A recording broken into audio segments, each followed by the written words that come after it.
Hi everyone, I'm Glenn Diesen, and today I'm joined by Colonel Douglas Macgregor, Senior Advisor to the Secretary of Defense under President Trump, combat veteran, PhD, and author of many books on military strategy, as well as the CEO of Our Country, Our Choice.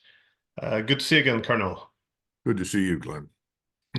So over the past week, we see that Russians have been plowing through Ukraine's collapsing defensive lines, and there's now, I guess, very open panic in NATO as we seem to be losing this war.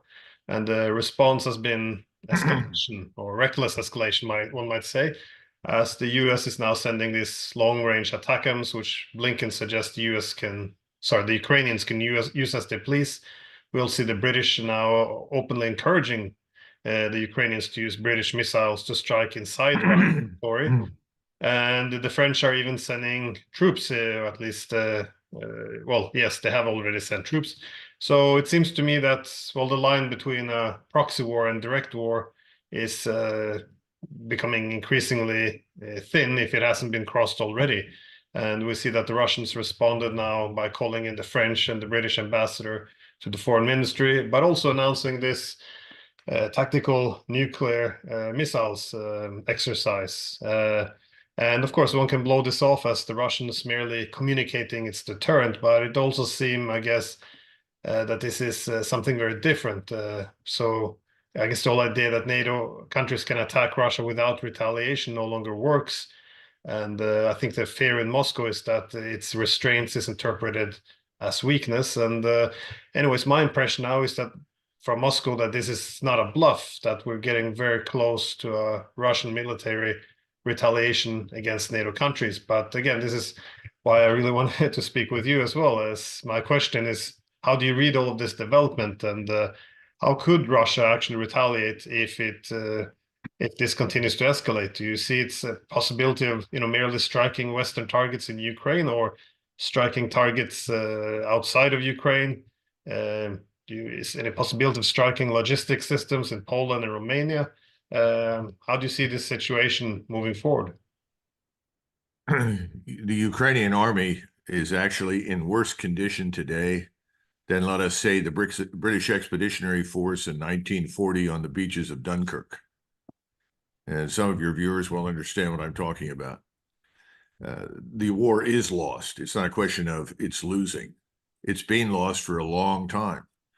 The Russians have chosen to exercise restraint in the hope that wiser heads would prevail in the West and there would be some sort of discussion leading to a ceasefire and then eventually a settlement that would be signed on by at least the states in Eastern Europe.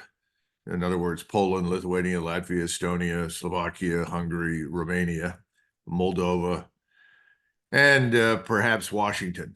That has not materialized. And so the Russians have now finally said, after a long and muddy and cold winter, seeing the Ukrainians in complete disarray, they are now moving west. Now, we know that they are very definitely going to roll up the territory from where they are now to the Dnieper River. I don't think they have much choice because we made it very clear we will not negotiate, we will not discuss anything, we will not talk with them. That means that they've got to make provisions to accomplish all of their original goals, which was to consolidate control of the territory, which is historically Russian. That means from Kharkov to Odessa. But now they have to consider the very high probability that they'll have to go into Kiev and root out whatever is left of the criminal regime in Kiev that has been our puppet throughout this operation. Now, having said all of that, there's something else at play now.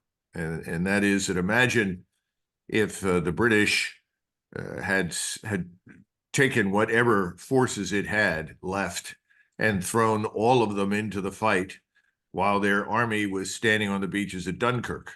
Well, it wouldn't have changed anything. The Germans would have simply rolled up and killed everybody or taken them prisoner. Wouldn't have worked. Well, we're in the same position right now with regard to the Ukrainians. We're now throwing in everything in a last-ditch effort based more on hope than reality that somehow or another it's going to make a difference. And the difference it's going to make is as follows. if these long-range strike weapons, remember we've talked about the Taurus, we've talked about the Shadow Strike, there are all sorts of different weapon systems out there belonging to the British, the French, and the Germans. If those are actually used against Russian targets on Russian territory, and they kill Russian citizens, whether or not they're in uniform, Russia has stated very clearly they reserve the right to treat France, Germany, Britain, anybody else who contributes to this as a co-belligerent. Now, you asked the question, what can the Russians do?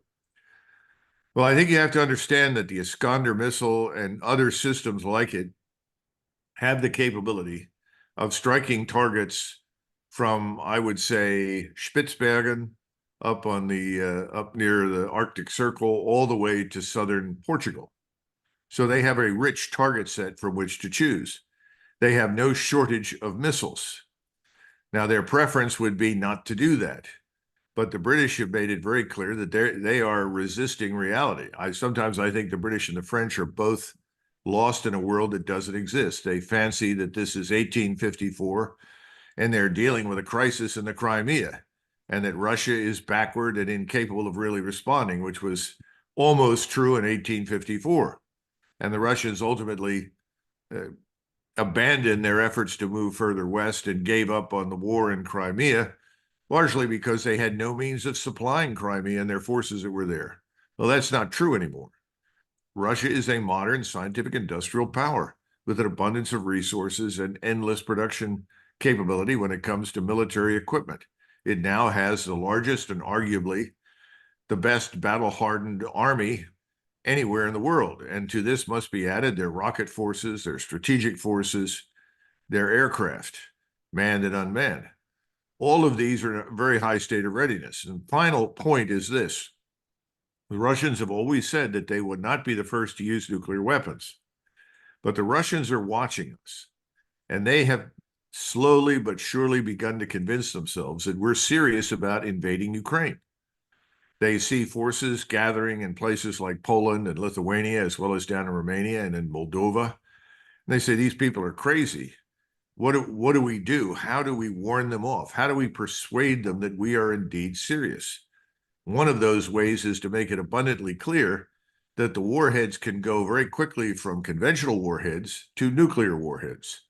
And we say a tactical nuclear weapon, we usually are referring to something that's 5 kilotons or less. And Russia has made it clear this is our territory. In other words, the territory in East Ukraine they control right now is part of Russia. And oh, by the way, we will not tolerate anything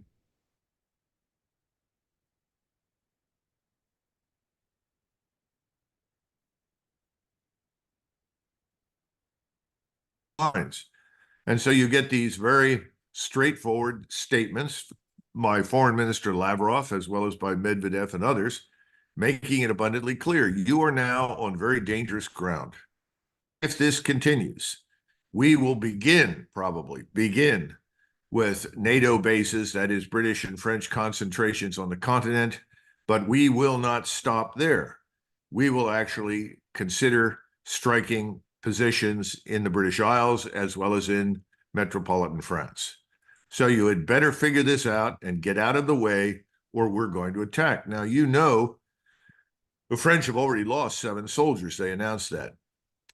President Xi visited recently with Macron. After the meeting, Macron began to walk back some of his more ridiculous statements about what France was ready to do in Ukraine. I think the truth is seeping in, but there are 2 places where the truth is not fully grasped right now that are dangerously out of touch with reality. One is London, and the other is Washington. And the statesmen, or the politicians rather, that control matters in both of those places are not taking the Russians as seriously as they should. Because, you know, it's one thing for us to abandon our so-called red lines. Practically every red line that Biden ever mentioned, ATACMS missiles, F-16 aircraft, any number of things, have all been abandoned. The Russians have not abandoned their red lines, and they've just given you a very good picture of what they consider the red lines to be. U.S., British, French, or other NATO combat forces and long-range weapon systems on the soil of Ukraine. That's it. Get them out and get out soon, because if this continues, you will end up at war with us. And the Russians are prepared to fight. We are not. Yeah, I saw that Macron was walking back some of his statements. He was making the argument that France is not at war with Russia. But again, uh, this is a nice narrative to tell oneself here in NATO. But obviously, if the tables were turned, imagine, yeah, the Russians were in Mexico and they were supplying the weapons and you know, green lighting, targeting American cities. Obviously, the sentiment will be very different. So I guess my question though is, to what extent is NATO already at war with Russia, besides supplying the weapons, the training and intelligence, war planning? Because well, a while back there was this leaked discussion between some German officers, I think, including a general, that there's many, in his words, many Americans in civilian clothing that might assist with operating these complex weapon systems and missiles, which the Ukrainians aren't trained for. And so I guess my question is, to what extent are NATO military personnel actually pulling the trigger, effectively now being fully involved in this war against Russia? Well, they are involved, and they have been for well over a year. In fact, I would argue almost from the beginning, although the long-range strike weapons that we're talking about, that's a matter for control by the British, French, Germans, Americans, and others, no doubt. So that's clear. The Russians are aware of this.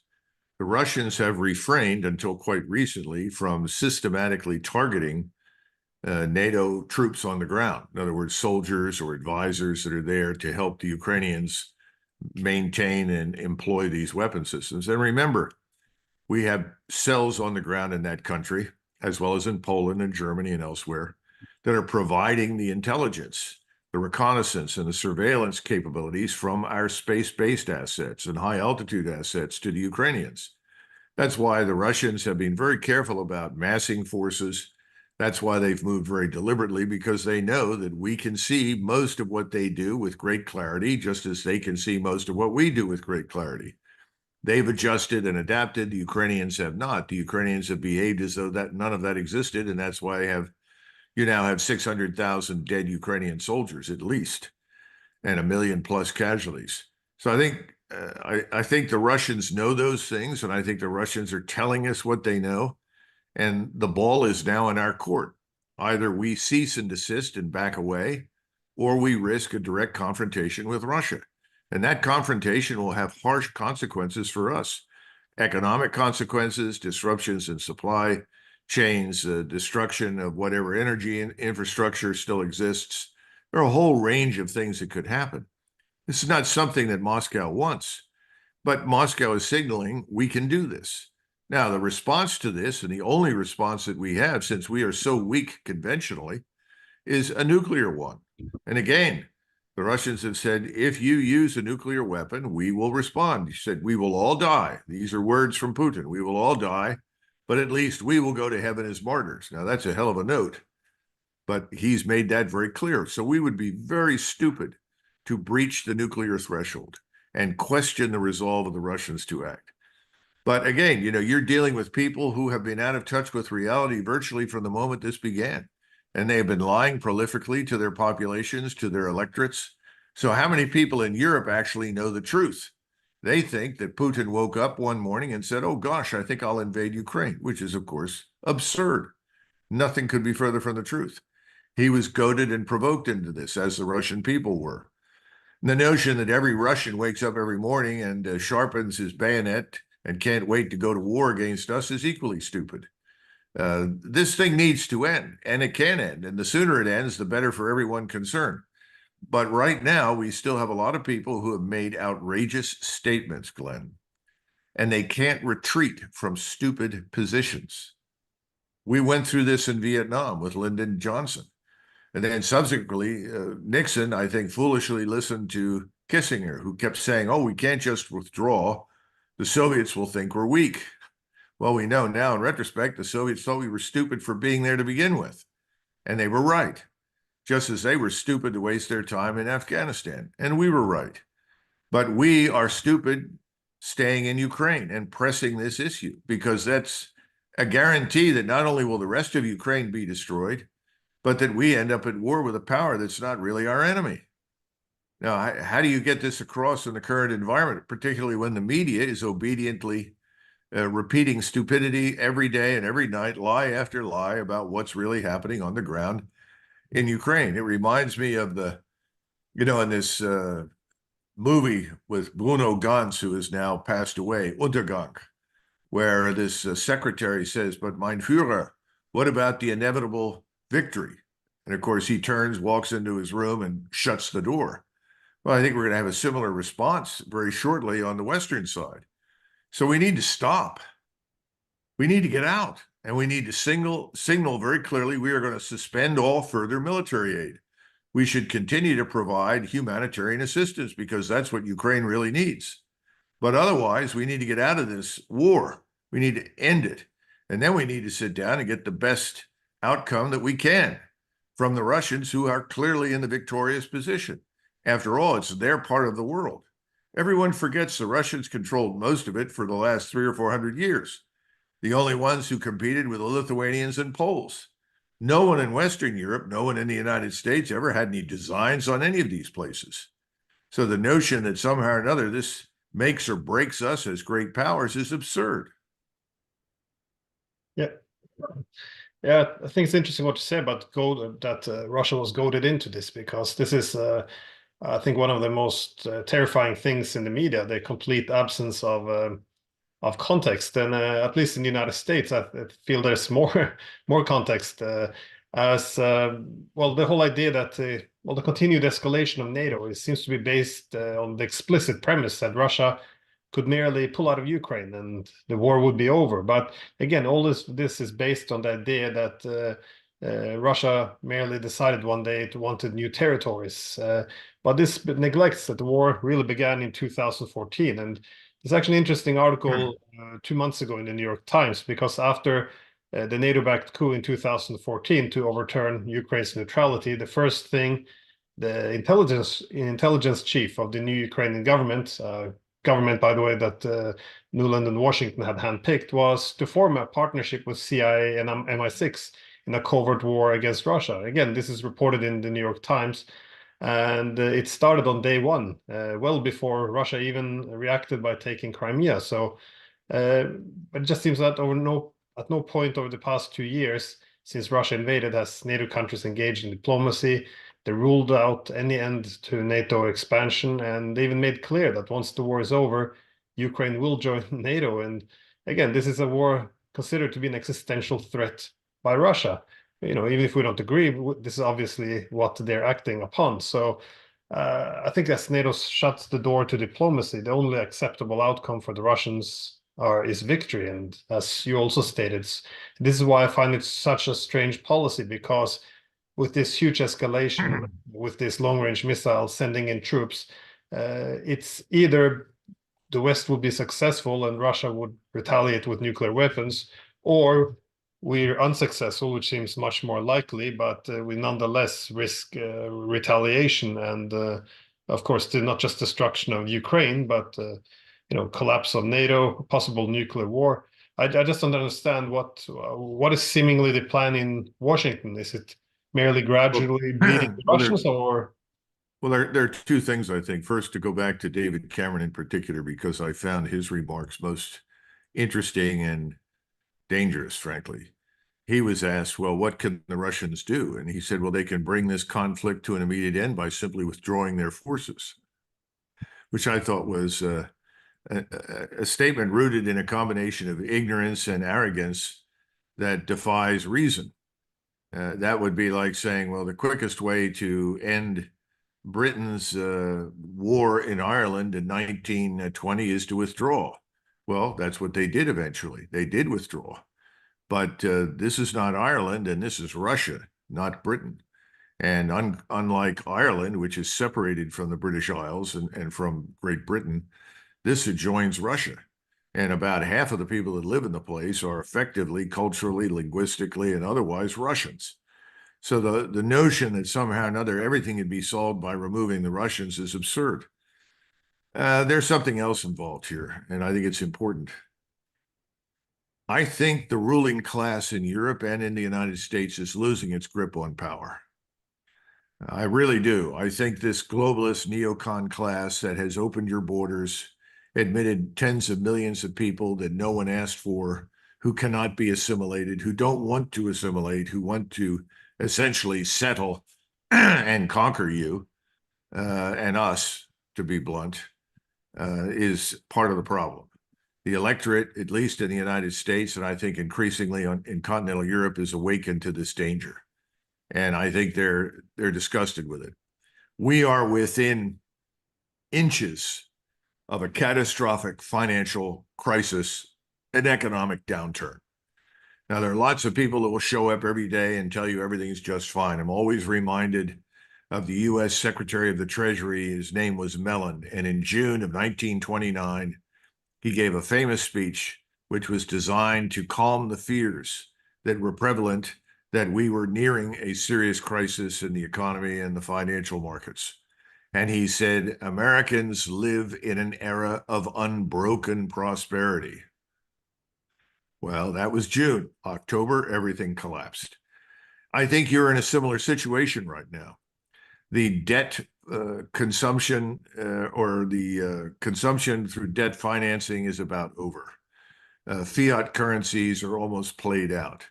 The intelligent thing would be to cut back dramatically on spending, which no politician in power wants to do, because that means a total loss of power on their part. And then to retrench, to recognize that you cannot afford to do everything everywhere all the time, to stop pretending that your resources are limitless. And we have a population that knows that those resources are limited, and the population is angry because they see their prosperity falling. If you go to Germany, it still looks good from a distance, but people see that things are missing on the shelves. They see the prices of things rising. There's a palpable sense of fear as an undercurrent. I think that's true in much of Europe. I think Europeans understand things are going to get much worse before they get better. So under those circumstances, what does the ruling class do? It ignores reality. It pretends everything is fine. And it launches escapades overseas on the assumption that this will divert attention and distract people. Well, this is no distraction with Russia. A war with Russia will not divert attention. It will destroy Europe. And we need to understand in the United States that this will touch us as well. We will not escape unscathed. And we have nothing really to throw into the fight. We can't even recruit for our armed forces. The Russians look at our armed forces populated with women and, men of, I would argue, less than high caliber in terms of discipline, training, and leadership, and they laugh, and they're right to laugh. They know that we don't amount to a tinker's dam on the battlefield right now. Americans are delusional. Europeans are delusional about this. They need to wake up, but they're not going to wake up until something bad happens. I just hope that the bad thing that happens that interrupts all of this is financial rather than military. But if we continue to press, I think the Russians are quite serious. I think they will use whatever weapons they have at their disposal. And if that doesn't work, they will detonate a tactical nuclear weapon on Ukrainian soil against a concentration of Ukrainian and NATO forces to make the point. We've had it, no more. Press further and you will reap the whirlwind. It's just amazing we actually got to this point. And it also surprised me there's not a wider debate about the strategic, grand strategy here, because in the 90s, I think, at least for the Europeans, it made sense just to align with the Americans. They will, at the end of the day, they will always win, and all power is concentrated. But 30 years down the road, with this huge debt, there's a strange mix now between high interest rates and a faltering economy, and it's not looking much better in Europe. In fact, I would suggest it's somewhat worse.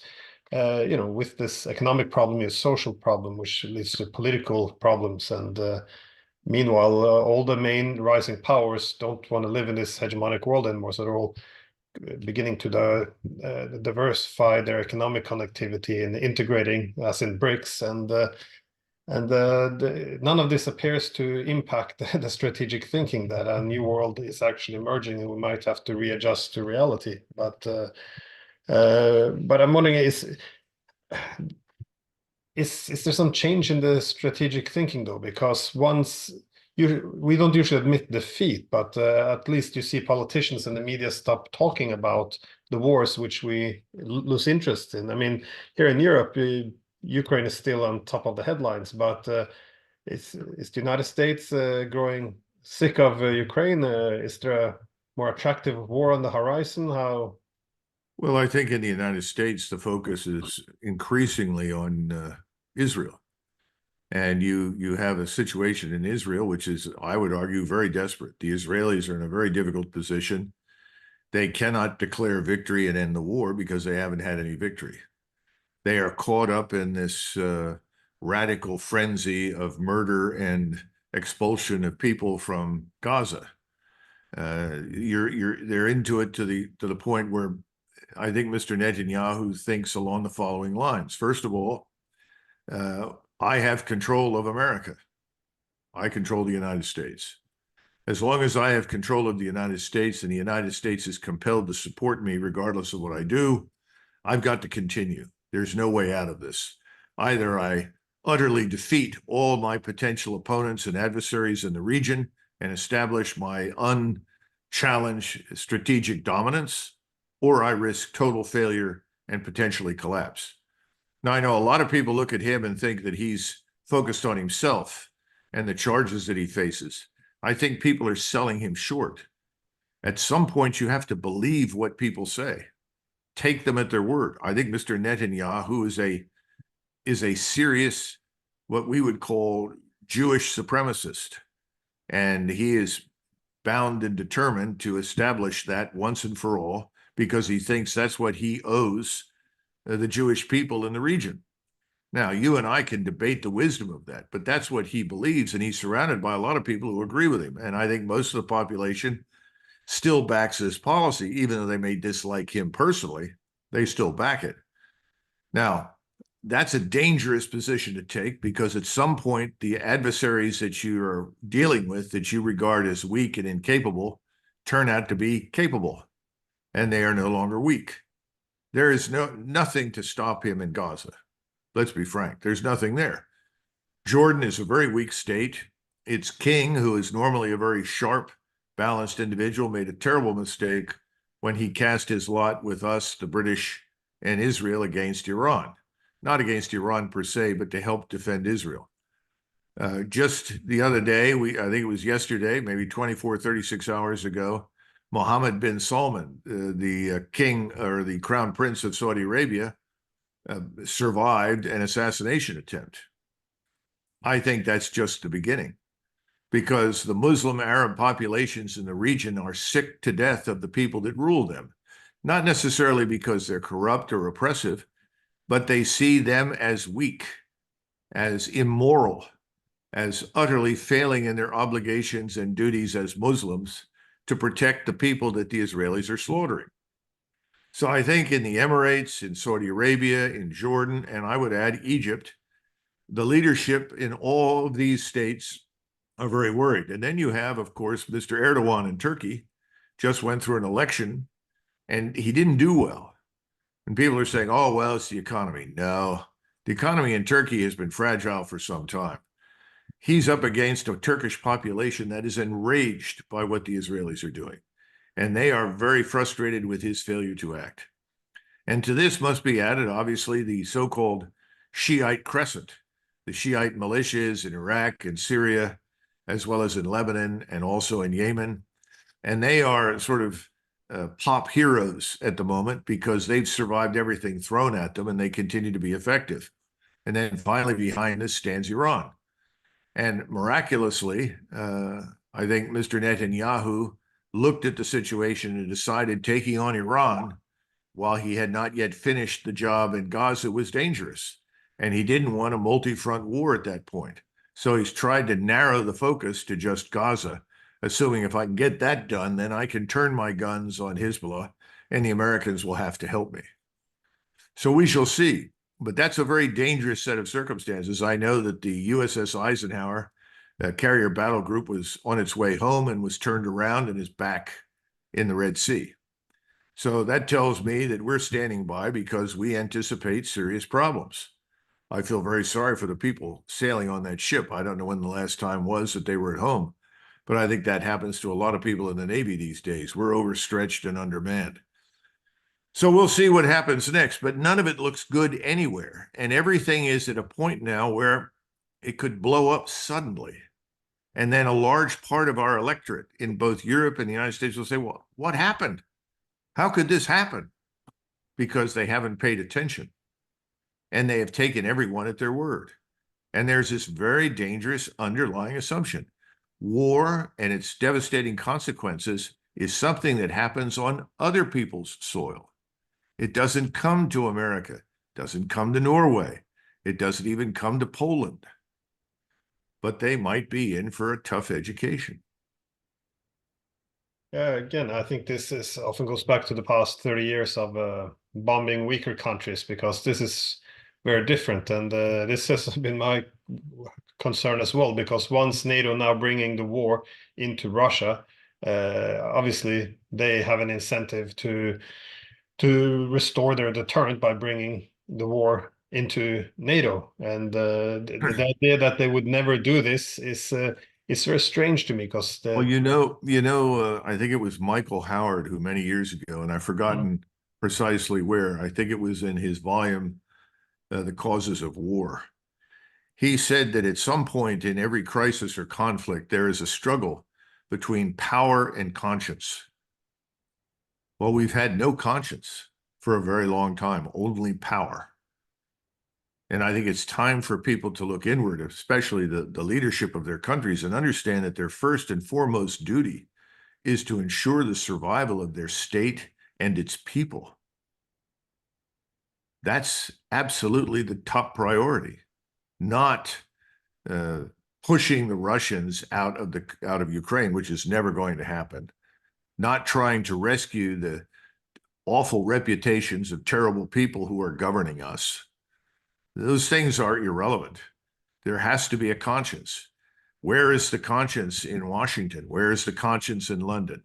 And their power is not what it once was. So it is time to recognize the limitations of our power and resources, our ability to shape outcomes, and get on with life, not as a hegemon, but as members of a larger international community. But no one wants to do that right now. Everyone wants to posture as the hegemonic power.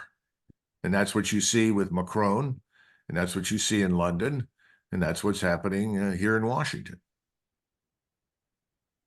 So, yeah, before we start to finish, I guess it's this amount of conflicts which are, yeah, just seem to be on a line, because if we survive this standoff, nuclear standoff now with Russia, and we're also yeah, able to prevent the Middle East from blowing up. There seems to also be preparation for war against China.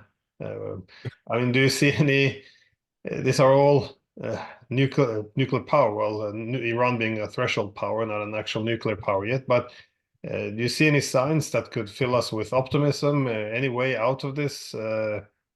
How? I see one very strong possibility, and that's what we began with, and that is the potential for a very serious financial crisis and economic downturn that follows. We are on very thin ice financially, and you can listen to the usual suspects who've been telling us for years everything is fine, don't worry. But we know that almost 50% of our gross domestic product in the United States is government spending. How much of it is part of your GDP? These things are unsustainable. We have a 130% debt to GDP ratio. Well, that's if you look at the official numbers. If you begin to dig deeper, you find it's much worse. The Chinese, for instance, were approached by Yellen privately. And one of the things Yellen wanted to talk to them about was our treasuries, because our long-term treasuries, these are the 10 and 20-year treasuries that were sold years ago, are today worth nothing. And if those were to be sold very, very rapidly overnight, that would crash us. And if it crashed us, it would crash the rest of Europe and Japan. The Japanese have also got a large number of our treasuries. We are in a very bad position. Now, why haven't the Chinese done that? Because the Chinese, much like the Russians, are not interested in destroying us. That's what people don't get. They're not hell-bent to destroy us. We, on the other hand, stupidly seem to be hell-bent on destroying them, which is why this needs to end as quickly as possible. If you were to resurrect any number of presidents, I would say Harry Truman, Eisenhower, Teddy Roosevelt, Harding, Grover Cleveland. I mean, you go down the list, go all the way back to Grant, and told them that we're prepared to go to war over Taiwan, they would look at you as you've lost your mind. So what difference does it make who runs Taiwan? You know, what do they make that we buy? Oh, well, microcircuitry. Well, can we still buy from them? You know, we were much more rational in those times, but we were much less powerful. We had a sense of limitation. There's none of that. So you have a very childish, immature ruling elite that has been drinking too much of its own Kool-Aid for too long. They're not going to last. I would prefer that they go away in something other than an imitation of Armageddon, or at least keep the Armageddon to the financial markets. Yeah, but not only overstretching and weakening the financial markets and excessive debt and losing trust in the US dollar, but also then adding problem by actually weaponizing it the way not just all these excessive sanctions, but now even threatening the countries who are holding the debt to seize their reserves. I mean, they say it's a threat so far, but they already seized some of the profit of the assets, and of course the Chinese know if they take the Russian assets, they can take the Chinese. This seems very suicidal, something yeah, self-harm. Yeah, no, I think you're absolutely right. It's almost as though I've got a grenade in my hand. I'm pulling the pin. If you don't walk away from me, we destroy ourselves in the process. What a wonderful idea. No, it's utterly stupid. But again, these people are dug in. They populate your bureaucracies. It's not just the people that are elected to office, and they are all wrong-headed in their thinking. They've got to go away. Yeah. So yeah, before we turn off, I forgot one thing. This huge weapons package the Americans are sending now to Ukraine. Will this be enough to keep Ukraine afloat till the November elections, or how do you see this? It's very doubtful because most of what's in that package will not arrive quickly. It'll be replacements for what's already been sent over. In some cases here, it's almost a shell game. The cash, of course, will be welcome because it can be stolen as usual in Ukraine. And I'm sure a lot of it will be stolen and end up in foreign banks to keep Mr. Zelensky and his friends in high cotton, as we say. But no, it's not going to make any difference to the battlefield at all. What is concerning right now is the arrival of these long-range strike systems. We're talking about ATACMS, for instance. Now, the good news for the Russians, I guess, is that they've been able to shoot them down, which was not the case when this war began.